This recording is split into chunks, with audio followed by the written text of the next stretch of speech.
Alrighty, what's up, YouTube?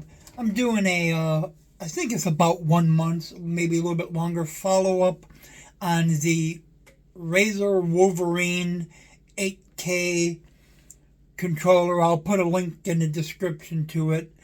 But I wanted to give a follow-up review because I've been using the Xbox controller for about 2 or 3 years. It's actually the controller for the Xbox Series 1S, not the Series S, but the 1S. And it worked fine, but when playing games like Elden Ring, there was always a bit of a delay. Like, I would press A, and a tenth of a second later, it would respond in the game, and I could just feel the difference. So then I bought one of those cheap $20 controllers that you had to plug in via USB, and the buttons were so much cheaper, but there was no delay because it was wired. But it didn't work out being so cheap, so I bought this controller, and it has held up great. One thing I do notice, though, is it does tend to get a little dirty inside the this little ring here. They do give you a replacement one, so you could actually replace that. There's no drifting on it. I did drop it twice, unfortunately, but luckily nothing has broken on it. I have not downloaded the software. There is software, so you can program it. I just plug and play to turn it on. At first, it literally took me a minute to figure it out because I would plug it in and then unplug it and it would turn on. But in order to turn it on, you have to push this button and hold it in for like 5 seconds. And then the controller will turn on. And if you don't touch it for like 2 or 3 minutes, I think actually more like 5, it'll turn itself off. The battery has been good. I think I played like a 13-hour marathon on Elden Ring, and it didn't die once. And after 13 hours, I plugged it in because I wasn't sure how much longer it was going to survive before charging.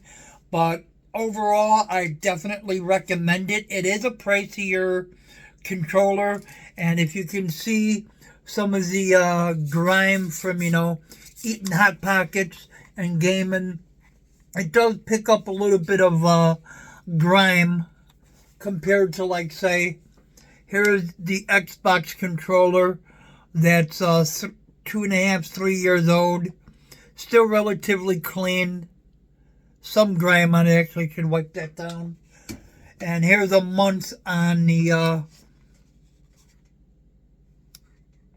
So as you see, it does pick up the grime a little bit more. But overall, I would have to give this a 9 out of 10. And the only reason I'm saying 9 out of 10 is I can actually see my fingerprints indented in here. And no matter how much I try wiping that down, I can see it.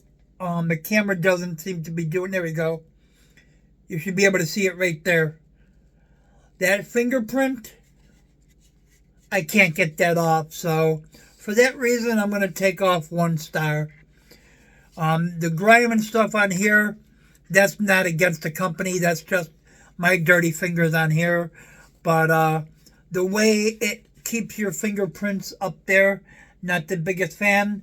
But it does nothing against performance. Performance-wise, it's like being wired. Absolutely love it. And I've actually gotten better at Elden Ring. I've played, Shadow of Mordor and some Batman and Spider-Man with it. Works great. Haven't played much else because I've been addicted to Elden Ring. But just giving a follow-up. And I will do a follow-up again in about 6 months and let you guys know how it's holding up. If it breaks or anything before then, I will do a follow-up. Anyways, that's it.